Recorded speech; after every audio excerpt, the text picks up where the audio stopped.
sir, parang sabi baka inutusan kayo. Oo. Sino nag-utos nga sa akin? Okay. Kasi yung sinasabi nga nila na appointee ako ni Digong, sinabi ko na, di ba? Yes. Now, there is one thing I want everyone to know. Buong taong bayan, mula nang ako'y in-appoint ni Digong sa Supreme Court hanggang sa Ombudsman, ni minsan ay hindi nakiusap sa akin si Digong, either directly, through his relatives, or through any of his cabinet members, including Mijaldea, Panelo, and Bongo. Oh, naniwala naman kami. May maniniwala pa ba sa'yo? Ngayon na lumabas, eto may naisip ako kanina. Sa pakikipag-usap sa social media, via comments, mga kababayan, naisip ko to. Kasi may nagtanong sa akin, Brad, teka lang, sabi niya gano'n. Naisip mo ba na ganito? Si Boying Rimulya ay parang hinuli niya lang si Joel Villanueva. It appears to him na alam na ni Boying Rimulya yung nangyari na gano'n. Una, sabi ko, paano? Ganito kasi yan. Una, naglabas ng statement si Boying Rimulya. Alam natin, maingay yan eh. Sabi niya gano'n. Naglabas ng ng pahayag na magbibigay siya ng sulat kay SP Soto para i-implement yung decision na natenga dati kay Joel Villanueva. 'Di ba? Sabi niya gano'n. Ngayon, nakita mo si Joel Villanueva sumagot kaagad. Mga kababayan, sumagot kaagad na meron siyang katibayan, na meron siyang hawak na ebidensya na nagsasabi wala akong kaso sa ombudsman. Lahat yan ay na-dismiss, self-explanatory, sabi niya gano'n. Biglang sumagot din si Boying Rimulya na sinabi nito, merong secret decision na nangyari. Hindi ko na ipapadala yung sulat kay SP Soto kasi upon checking, I found out na mayroong kakaibang nangyari na na-reverse yung decision, final and executory, tapos mga kababayan, hindi man lang ibinalita sa social media. Sabi niya sa akin, hindi kaya hinuhuli lang niya si Joel Villanueva para yung narrative, mga kababayan, ay makumpleto na lumabas dito, mabukelya na merong itinatago. Parang sabi ko, oo nga no, pwedeng-pwede na hinuhuli lang muna nila kung anong gagawin na aksyon ni Joel Villanueva. Pero it appears, mga kababayan, na tama yung sinasabi natin na imposible. Sinong gagawa nun kung na ma-reverse yung decision? Final and executory, it should be the Supreme Court, mga kababayan, ang pwedeng neto, pwedeng magbaliktad. Pero ginawa ni Martires. Ngayon lumalabas ang totoong kwento. Lumalabas ang katotohanan na merong pag-uusap. Ang tanong, sabi sa akin, magkano kaya? Magkano kaya? Ay, sabi ko, dapat magkaalaman na niyan, makita yung salin na itong si Ombudsman Martires para huwag tayong basta-basta hinala ng hinala. Sabi sa akin, hindi ka pa ba naghihinala? Masama bang maghinala? Pero mo, hindi naman siya Supreme Court, dating Supreme Court. Pero hindi siya pwedeng mag-reverse ng decision. Ngayon, pinakita niya sa akin tong video to. Ang kapal pa ng mukha, sabi sa akin. Ay, sabi niya, hindi raw siya nakikipag-usap. Hindi daw humihingi ng favor. Etong si Digonyo, kahit yung kanyang mga cabinet, kahit, sabi niya, kahit sino, lalong-lalo, Mijaldea, Bongo, Panelo. Sabi kong ganun, mga kababayan, teka lang. Hindi nga humihingi yun siguro. Hindi naman niya aaminin. Hindi niya aminin yun. Pero may lumalabas ngayon, kagaya po nito, mga kababayan, secret decision, sila lang ang nakakaalam. 'Di ba? Huli. Walang ipinakiusap sa akin si Digong na sabihin sa akin, Sam, pwede ba tulungan mo si Alan Gatos dito sa kaso niya? Never. O Sam, pwede bang kasuhan mo yung si Joseph Morong? Madali naman kasing sabihin ito eh. Madaling mag-deny. Pero if the evidence, mga kababayan, is being surfaced, 'di ba? Yun ang mahirap ng pagtakpan. alangan naman mga kababayan, merong kausap na iba si Joel Villanueva maliban kay Ombudsman Martires. 'Di ba? Imposible naman na may kausap siya ng iba na gumawa nun para mag-reverse para sa'yo. O kaya magkunwari na ikaw yung nag-reverse nun. Ito kasi hindi mo na kayang i-deny eh. Hindi mo na kayang i-deny. Yes, sabi mo, wala kang binigay na favor sa kanila, hindi sila nanghingi. Paano to? Alay ng mga Duterte. Oh. Kung kayang gawin ng alay, mga kababayan, what more dun sa mga aso na himod puwet kay Digong or lalo na itong si Digonyo? Wala. Si Digong ay never. Yun ang nirerespeto ko sa kanya. Nirerespeto din niya yung aming trabaho. The only thing that Digong told me when he appointed as ombudsman, even sa Supreme Court, just do your job. Sir, si Vice, naparamdam niya. Vice Sara? No, never also. Wala nang naniniwala sa iyo, meron ng ebidensya. Sino maniniwala sa iyo, may ebidensya? Sabi ko nga sinong gagawa nun? Supreme Court? Hindi naman Supreme Court ang nagbaliktad dun Maliwanag, Ombudsman, ikaw. Wag nang magmalinis. I only met the Vice President once in our out-of-town hearings when I was with the Sandigan Bayan when she treated us, I think, for lunch. Dahil... tama, Mama Ribigiray. Style lang ni Rimulya yon kanina. It appears to me, tama yung sinabi nung sa akin, mga kababayan. Kaya masarap minsan may nakakausap pa. Hindi kami friend nun. Sa comment section lang. Nagsasagutan kaming dalawa. Kaya sabi ko nga, oo nga talagang parang pinalalabas lang ni Boying Rimulya na hulihin. Hindi totoo na talagang magpapadala siya kay Tito Soto. Tinitingnan lang niya kung ano ang response nitong si Joel Villanueva. Kung papalag ba ito. 'Di ba? Pumalag. Mga kababayan, nagsalita ka agad, nagpamedya ka agad na hinaharas daw siya. And sila daw ay nakahanda doon. Nakahanda rin si Boying. Nakahanda si Boying na kayo ay isiwalat ang inyong secret decision nitong si Ombudsman Martires. Hindi pwede nun si Digong. Ay, Ma'am Rica Galang. Siya nagpakain sa amin ng lunch. That's the first and the last time I met the Vice President. Kahit magbanggaan kami, siguro hindi ako makikilala ni Vice. So, this is statement, Justice. Kalokohan yan. Kahit magbanggaan kami, hindi ako makikilala ni Vice. Kalokohan. Oy, Martires, mukha mo pa lang. Alam mo, mukha mo rin si Panelo, mukha ka ring lizard Totoo lang. Ginagalang ko yung matatanda, pero pag ganitong sinungaling, sarap kutusan Are you hoping na settle na to yung mga agam-agam? Chupaeng, shout out. Sana nga settle na yun. Kasi kung isipin nga lang nila bakit kung kinasuhan yung mga tao malalapit kay Digong? Siyempre, kinasuhan mo yung malalapit kay Digong, maliliit na tao lang yun. Diba?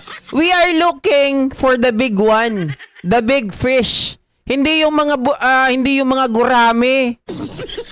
Hindi yung mga palakang kokak. Yun, tadpole. Hindi yun. Ang hinahanap namin yung big fish. Yung mga shark. Si Duque, si Leong, si Lau. Bakit ko dinismiss ang kaso ng mga taong galit si Digong? Katulad ni Dilim. Diba? Sino daw? Siguro katulad ni Dilim. Diba? Tulad ni Dilima. Paano? Siyempre mga kababayan, para hindi masyadong halata. Ganun lang yun. Siguro naman parang that is against human nature yung ginagawa ko na hindi na ano yun, di ba?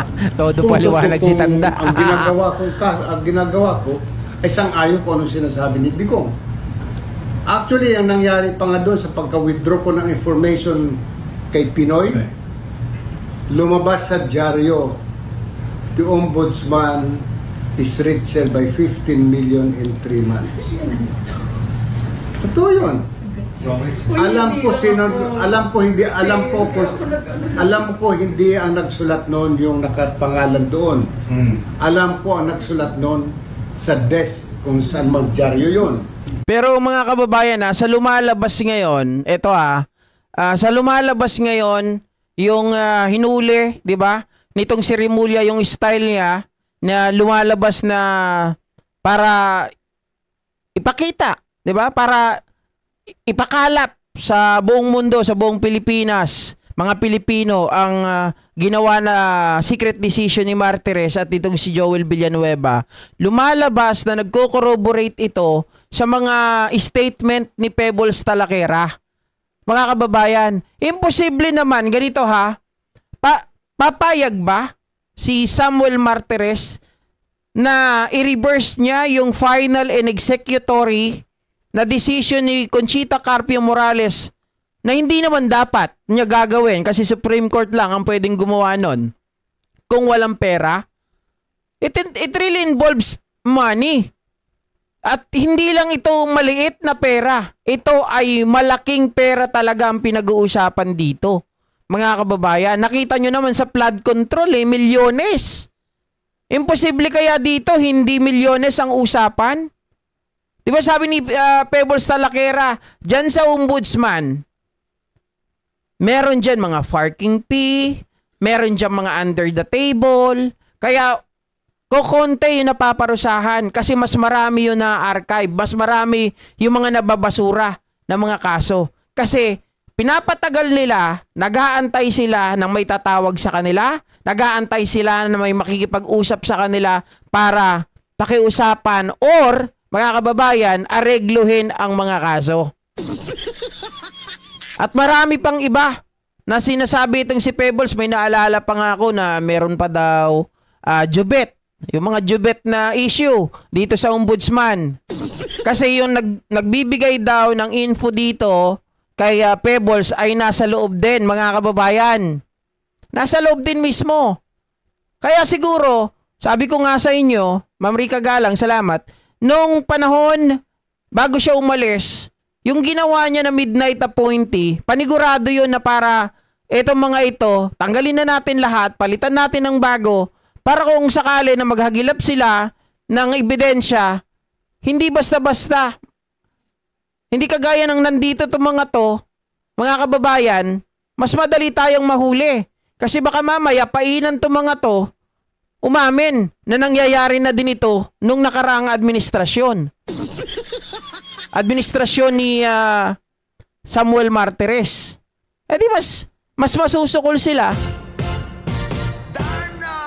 Kaya pala talagang attached si Boying Remulla na hiningi niya ang trabahong ito sa ombudsman para talagang haglapin. Tapusin, mga kababayan, yung mga mali, yung kinagawian na ng mga ito. Oh, sasabihin ng iba, hindi ka naman nakakasigurado na may pera dyan eh. Kalokohan na walang pera. Magre-reverse ka ng isang decision, final and executory, hindi po ipinaalam sa media, hindi ipinaalam sa SOCMED, hindi ipinaalam, mga kababayan, sa mga kapwa nating Pilipino. Malinaw yung pagkakasabi dito ni Boying, oh.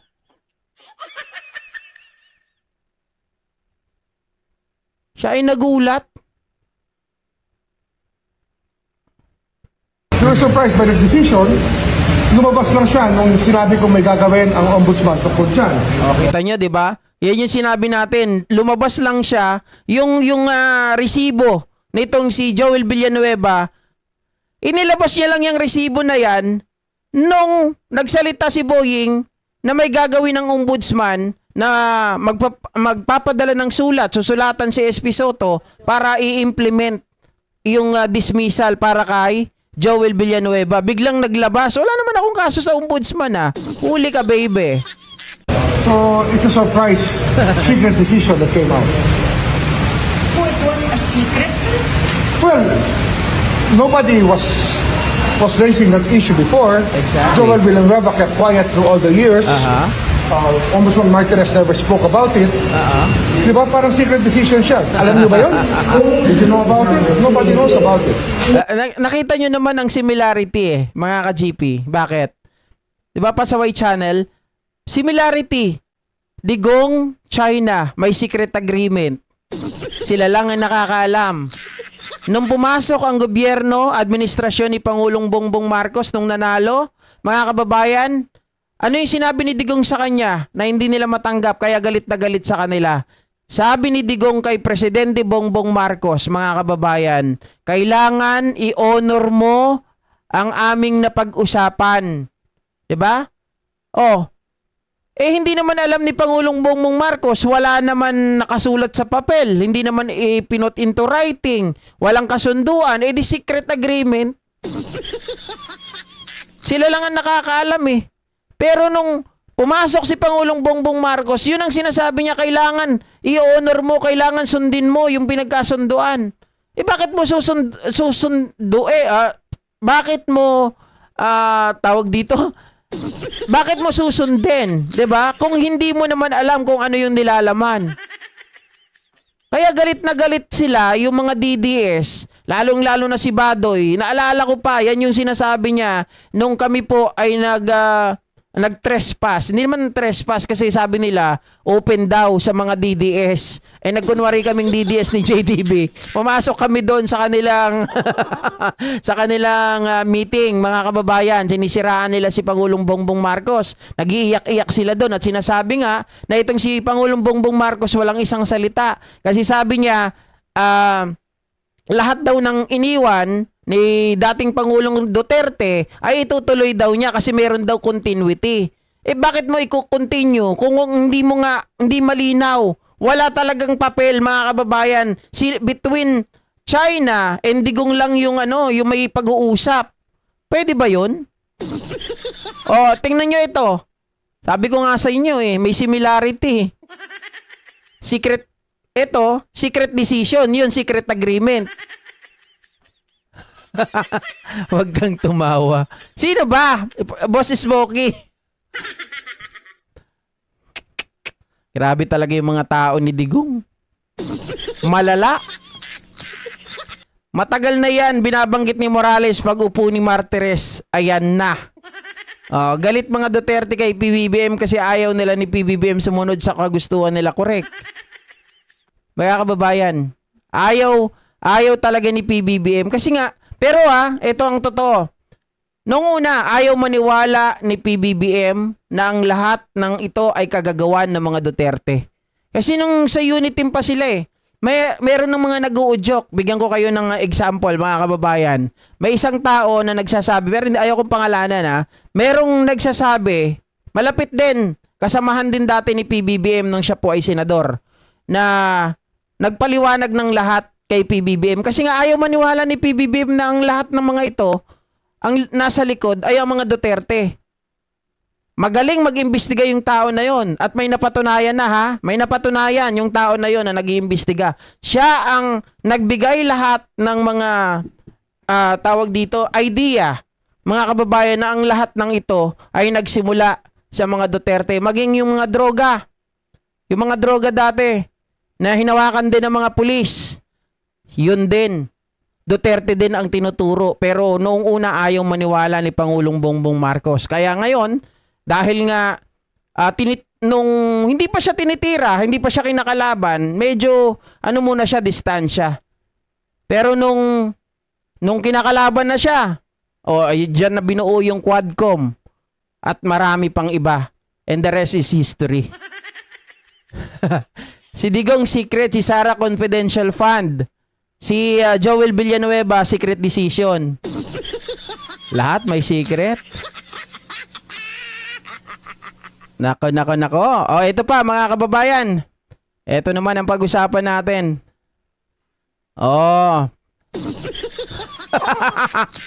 Ngayon, may isang abogado